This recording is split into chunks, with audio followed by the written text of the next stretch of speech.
Thank you very much. Thank you so much. I'm so grateful to be a recipient of this award and to be keeping such extraordinary company. I first of all want to thank all of you who were involved in making this possible, but the main thing that I want to do here is to just say how I'm inspired by the young people who are represented here, because I think that's the purpose ultimately of this foundation. And I want to tell just a brief story because Archbishop Tutu is here, one of my heroes, and let you know where I was when I was about your age. I'm really dating myself now, although I'm also dating the Archbishop, because back in 1979, I was a freshman in college at Occidental College in California. And I had had a somewhat rocky youth and teenage years. My father wasn't at home. I was growing up partly with my grandparents in high school. I'd gotten into trouble occasionally. It was what my mother called a good time Charlie, meaning I wasn't really serious in terms of my studies, in terms of my work.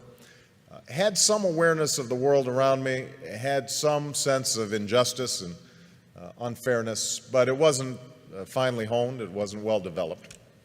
And I remember in 1979 arriving as a freshman and doing what freshmen do, trying to figure out what courses are and trying to change your study habits and trying to identify that food in the cafeteria, what it is.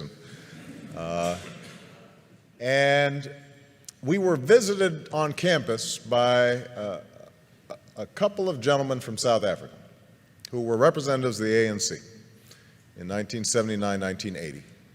And they spoke about their efforts to overcome apartheid.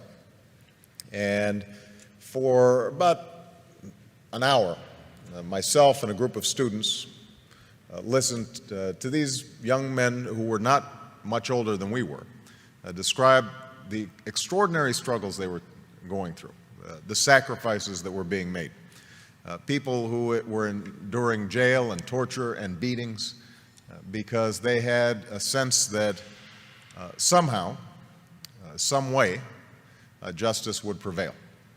And that brief meeting, I think, in some ways changed my life, because what it told me, first of all, was that ordinary people can do extraordinary things when they're given an opportunity.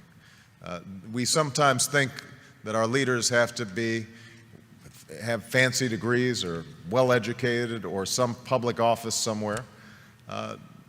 These young men had none of those things. But what they possessed was an anger over injustice that they were able to channel in a constructive, positive way. And I thought to myself that they gave me some sense of the direction that my life might go. And so I became active in the anti-apartheid movement on campuses. And I'm not sure we were particularly effective. As I recall, Occidental College continued to refuse to divest despite the various protests that we organized as students. I transferred to Columbia, and there was similar resistance on Columbia's campus.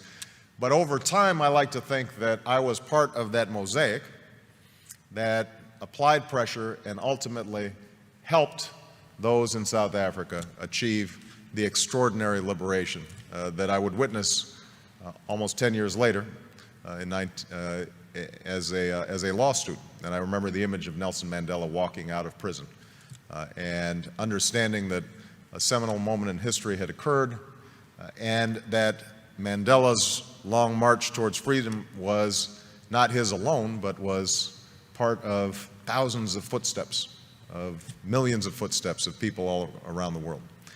And I trace back me getting involved in politics to that moment, because as a consequence of that organizing on a college campus, I became a community organizer. As a consequence of a community organizer, after going back to law school, became a civil rights attorney. As a consequence of being a civil rights attorney, I entered the state legislature, and I now stand before you as a United States Senator and as a candidate for president. And so the primary message I guess I have in receiving this award is that all of you represent enormous potential and enormous possibility for change, because we all know that injustice still exists. It exists here in the United States, in every poor neighborhood, and in every inner city, and every rural community, all across the country. There is quiet desperation. Young people's lives are filled with sadness and desperation and anarchy and chaos. And obviously all around the world, we see those same symptoms of hopelessness made manifest in places like Darfur, in places like the Middle East, in places that too often are forgotten about and not written about until they flare up in tragedy. So I hope that all of you who are on the brink of doing extraordinary things decide to channel that talent and that energy and that imagination to figuring out how do you